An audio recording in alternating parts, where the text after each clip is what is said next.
Hey guys, Dane here from Start Here FM and Dane.io, and today coming at you with a quick video on LinkedIn for developers. So LinkedIn in 2017 is very different than it was in 2016 or 2015 or 2014. Heck, when I got into it in 2013, 2012, it was actually the most valuable thing that I used to sort of grow my career. I don't believe LinkedIn currently is as valuable as it was in 2012. I'll say that up front. I don't believe LinkedIn is as valuable today as it was then because the platform has become so saturated with developers and recruiters. It's a different kind of game. One thing that I've learned is that if you are able to spot trends and jump on trends, it impacts the way that you're able to level up in your career, because I saw that LinkedIn was a trend before everybody else did. So I was able to leverage the few people on LinkedIn to really grow my career, right? So for you, that's something sort of tangential to this video that you want to kind of be thinking about frequently. What is something that is a trend that I could use to grow my career? So for this video though, LinkedIn, how can you use LinkedIn in 2017? How can you really utilize it if it's not so helpful or whatever I'm saying here?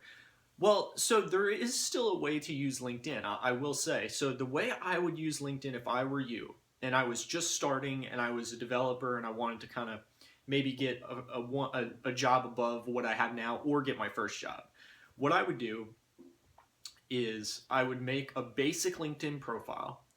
You can then in the description area at the top, there's like a little paragraph where you can enter a description. In that area, I would put a pretty awesome 3 paragraphs about yourself. Think of it like a cover letter, like for an employer or college or university or grant proposal, but instead think of it like a cover letter for yourself, for your experiences, for your life, like for your desires, right? Just make it a little formal style cover letter right there, 3 paragraphs. Then in the experience section, I know a lot of you probably don't have a ton of experience, so you don't have anything to put there.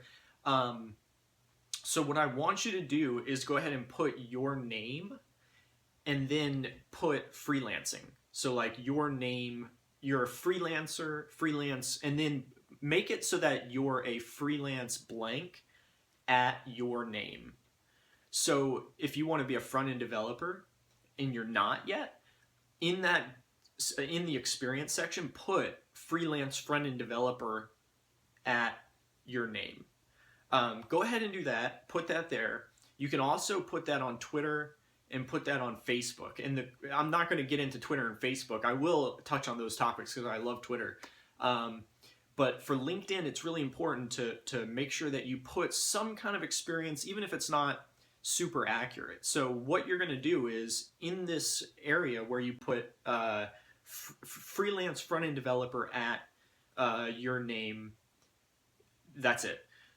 What you can do is if you currently don't have any clients and you're not a freelancer, then that would feel a little bit strange to put on there. So what I want you to do is if you put that on your LinkedIn, you have to resolve to get a client in the next like 20 days, in the next 10 days, in the next 30 days, because otherwise you'll have to delete that off LinkedIn, right?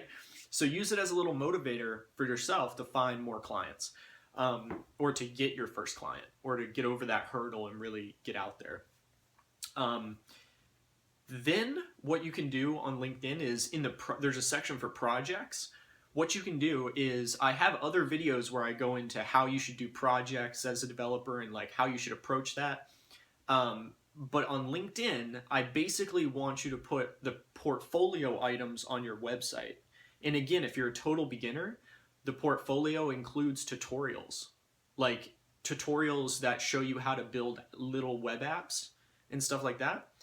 Build those, deploy them, and I think I talk about that on my podcast a lot, so I don't necessarily need to go into it here, but build those little web apps and those tutorials, deploy them, they'll teach you how, then simply put those on your website with little screenshots and links and stuff, put them in your portfolio page on your website, and also put them in this LinkedIn projects section for freelancer at your name, right? So this is a great first strategy. This is a great first approach to LinkedIn.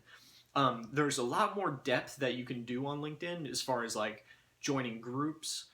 Groups used to be way more effective back in the day. It's not as effective now.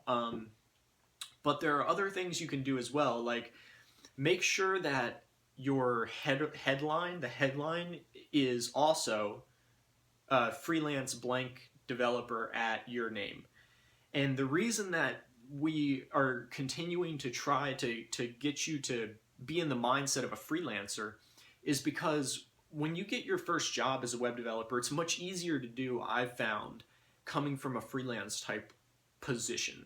So a freelancer works with a bunch of different clients, and I encourage, if you join my coaching program, I encourage all my students to basically become freelancers. And it's not that hard. It's not like a crazy life decision or anything like that. I'm literally just talking about build a website for friends and family. You're a freelancer. Welcome to the freelancing world, right? Then build a $300 website for a stranger. I mean, it's not that hard. It doesn't have to be that big of a deal. If you only know front end, you can just freelance HTML and CSS. You could build, HTML and CSS landing pages for people. It doesn't have to be a big deal. But the point is you need to get into that transactional nature, and freelancing is a great way to do it.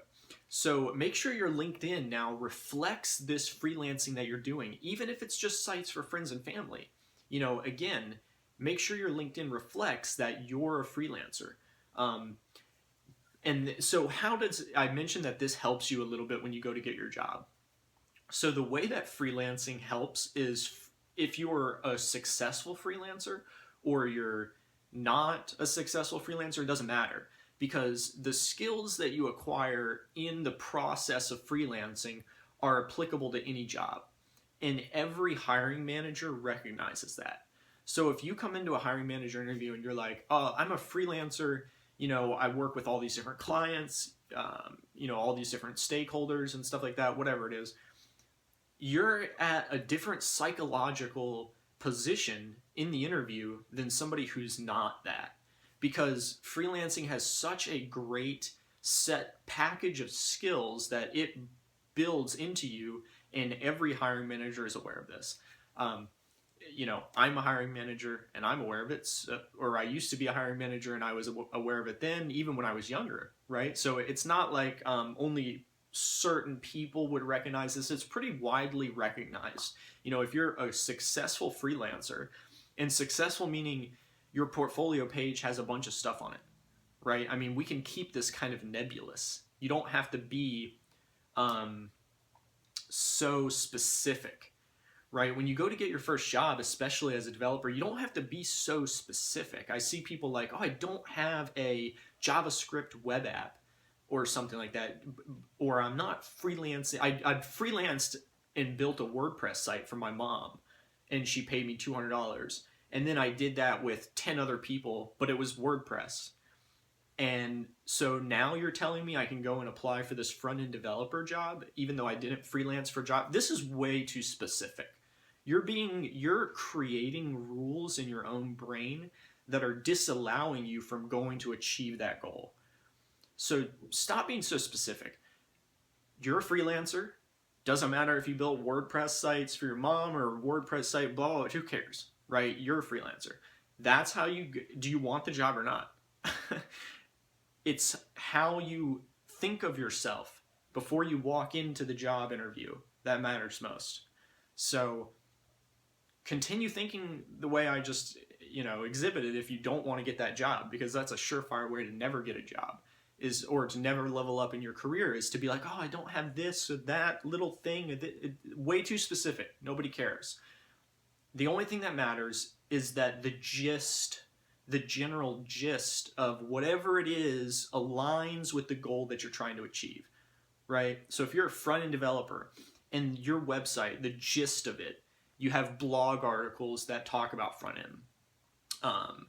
Your portfolio page has like a JavaScript web app from a tutorial.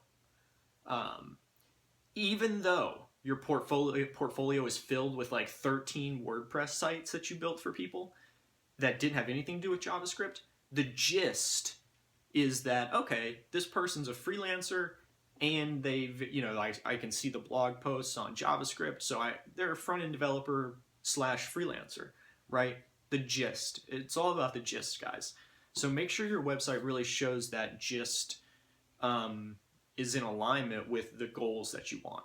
And I'm going to end the video here. We're already at 10 minutes, so hopefully this helped a little bit. And let me know if you have any questions in the comments below. Happy to answer. Thanks, guys.